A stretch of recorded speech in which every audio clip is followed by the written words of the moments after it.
Nadine Dufaux, que je suis à l'Opéra du Grand Avignon, metteur en scène de La Bohème qui aura lieu les 15 et 17 février prochains. Bonjour Nadine Dufaux et merci beaucoup d'avoir accepté cette invitation. Je vous en prie, merci à vous. Merci. J'avais envie de vous demander, Nadine, à quelle époque avez-vous souhaité mettre en scène cet opéra? À quelle époque vous nous avez reflété à travers cet opéra? Début 20e, fin 19e, dans la mesure où je pense que c'est une histoire qui est peut-être intemporelle, mais des étudiants comme on les rencontre là ne sont plus d'actualité. Je pense que on n'a pas eu envie de décrire des étudiants contemporains. Ce sont des étudiants dont la famille n'est pas loin, qui ont une famille fortunée, je crois, les uns et les autres, et qui sont un petit peu pour moi des étudiants de pacotille. C'est-à-dire? C'est-à-dire, ils vivent la bohème, mais c'est un peu anecdotique. On sait que même s'ils mangent un peu de pain dur et de l'eau, qu'ils ne boivent pas de champagne, qu'ils ont quelquefois rien à manger, l'oncle richissime ou le parent richissime n'est pas loin, il suffit de traverser la rue, je pense. Alors, vous avez souhaité réaliser cette mise en scène à cette époque-là pour donner une part plus réelle pour le public? Non, pas forcément plus réel, parce que justement, je pense qu'on est vraiment dans le roman. C'est très romanesque, la bohème. C'est pas, on se coltine pas à la réalité. Je pense pas que ce soit le but du jeu. Le but du jeu, c'est de raconter une belle histoire d'amour. Et je crois que pour moi, l'histoire de la bohème, c'est un peu un passage initiatique de la vie d'adolescent ou de jeune adulte à la réalité de l'existence véritablement. C'est-à-dire que Rodolphe va devenir un vrai adulte avec la mort de Mimi. Avant, ils vivent la bohème comme on l'entend, comme on l'entendait avant. Maintenant, quand vous parlez de vie de bohème à des jeunes gens, ils ne savent même plus ce que c'est. Voilà. C'est un terme un peu désuet. Et je pense que c'est aussi une histoire un peu désuète.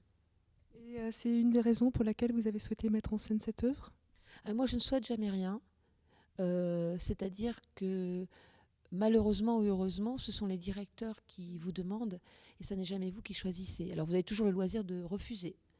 De proposer, il faut avoir un nom. Oui, mais vous l'avez accepté, donc ça veut dire que vous avez une affinité peut-être avec cette œuvre, ou alors justement, comment vous y prenez-vous pour, lorsqu'on vous propose une œuvre à mettre en scène, comment vous en imprégnez-vous?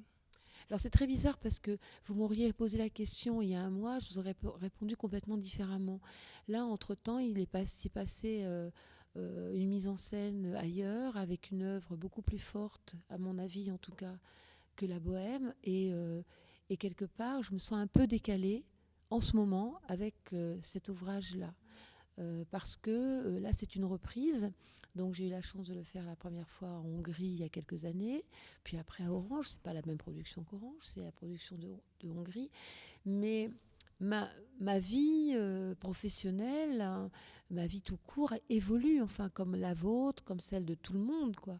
Et à un moment donné, faire une reprise, c'est toujours un peu embêtant, parce que on est dans une évolution au moment où on le fait qui ne correspond plus à ce qu'on ferait peut-être quand on fait une reprise. Voilà, c'est le problème des reprises. Les problèmes de reprise, on ne devrait jamais en faire. On devrait continuer à évoluer dans le métier et n'avoir que de nouvelles productions.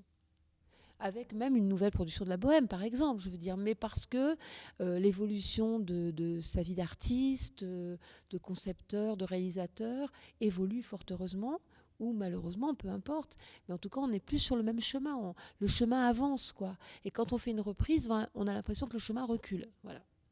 Alors comment arrivez-vous à diriger les acteurs en tenant compte de tout ce qui se passe autour de vous, même si effectivement vous avez des années d'expérience de metteur en scène, mais j'imagine qu'il y a quand même une sensibilité, des émotions que vous percevez tout autour de vous? Bien sûr, on ne peut pas fabriquer un opéra seul. Je veux dire, de toute façon, c'est un métier de collaboration. Déjà, collaboration, quand on a conçu le décor, les costumes, etc., avec les réalisateurs autres, qui sont le scénographe, l'éclairagiste, la costumière.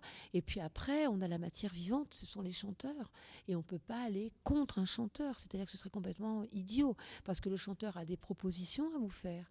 Vous avez des propositions à lui faire, et il faut qu'on trouve un chemin commun. On peut travailler dans l'opposition. Il y a certaines personnes qui travaillent dans la résistance, dans l'opposition, dans les cris et dans la douleur. Je n'arrive pas à travailler comme ça. Donc j'essaie toujours de trouver le chemin. Et puis les gens qui sont en face de moi, vous savez, un metteur en scène, c'est un vampire. Ça se nourrit du sang des autres. Est-ce que on remarque à travers toutes les différentes productions que vous présentez, que vous mettez en scène, Nadine, que vous avez autour de vous toujours un petit peu la même équipe entre le décor, les costumes, aujourd'hui le chef, voilà, c'est toujours le noyau en fait, le même noyau qui vous suit. C'est important pour vous de toujours travailler avec ce même noyau? Alors c'est très important au niveau de la collaboration, quand on fait une production, d'être entouré de gens qui ont la même sensibilité que vous. Parce que c'est déjà très compliqué à mettre en place, c'est très compliqué à créer une nouvelle production au niveau des décors, des costumes. Si en face on n'a pas quelqu'un avec qui on a l'habitude de travailler et qui a la même sensibilité que vous, ça devient impossible. Donc par paresse, j'ai trouvé des gens que j'aimais bien et avec qui je m'entends très bien, en particulier Emmanuel Favre, qui est ma scénographe, et avec qui j'ai toujours travaillé. C'est-à-dire que je n'ai jamais travaillé avec quelqu'un d'autre qu'elle.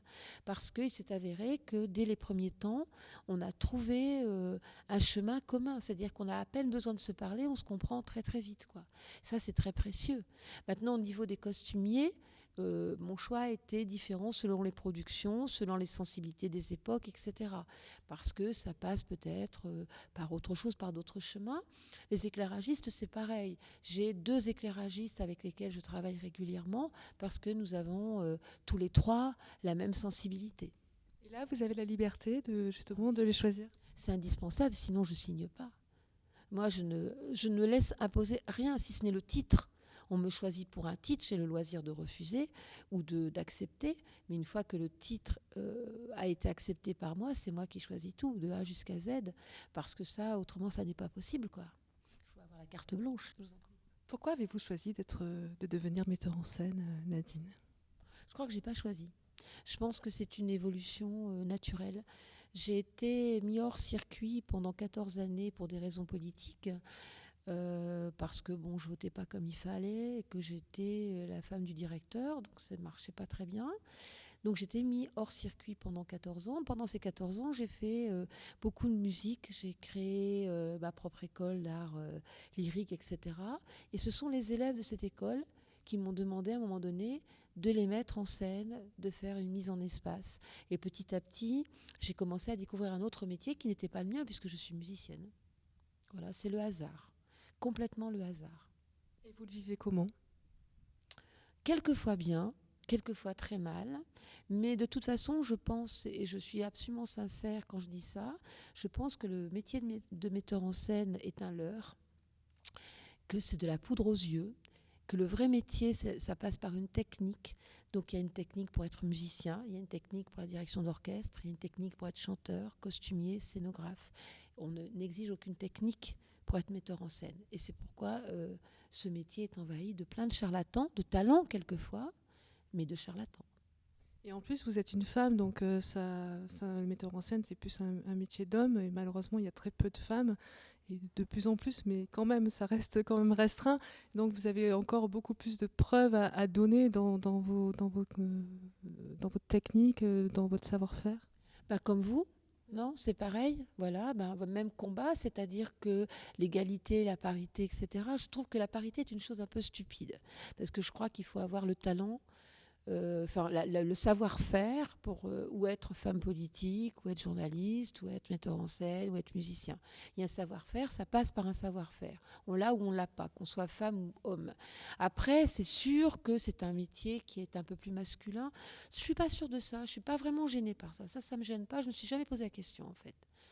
Ni de l'autorité, ni de la légitimité, ni de quoi que ce soit à ce niveau-là, parce que je suis une femme. Pas du tout. Par contre, on me dit souvent, voilà, une mise en scène de femme, mais non, c'est une mise en scène, voilà. Je crois qu'on est un être humain avec une sensibilité, et si on continue à dire mise en scène de femme, mise en scène d'homme, on s'en sortira jamais de la parité ou de pas la parité, ou de l'égalité, pas l'égalité. Moi, je me sens pas du tout inférieure à un homme, je me sens quelquefois même au-dessus. Pour terminer, Nadine, La Bohème, c'est une production de l'Opéra du Grand Avignon, mais c'est sous l'égide du club Sœurs Optimistes. Donc c'est une association justement qui défend et protège les femmes contre la violence. Ça vous évoque quoi, cela? Ah bah, de toute façon, je pense qu'il est indispensable de protéger. Je trouve que le chemin des sœurs optimistes est tout à fait un chemin louable et qu'il faut recommander. Je veux dire, c'est clair que la violence faite aux femmes est inadmissible, que tant de femmes meurent encore sous les coups des hommes, c'est absolument intolérable. Et dans notre pays, hein, il ne faut pas aller très très loin, quoi. Donc bien sûr que le chemin est bien. Je suis ravie que le spectacle que je mets en scène soit sous l'égide de cette association, bien sûr, bien sûr. Merci beaucoup Nadine Dufaux et bonne continuation pour prochaine mise en scène. Je sais il y a très récemment, vous avez présenté une mise en scène à Toulon. Excusez-moi, je n'ai pas le nom en tête. C'est Katia Kabanova de Janacek. Ça a été une belle aventure, vraiment une belle aventure, une belle rencontre avec une musique extraordinaire. Merci beaucoup Nadine. Merci à vous et puis bon courage. Oui, merci. On va se soutenir.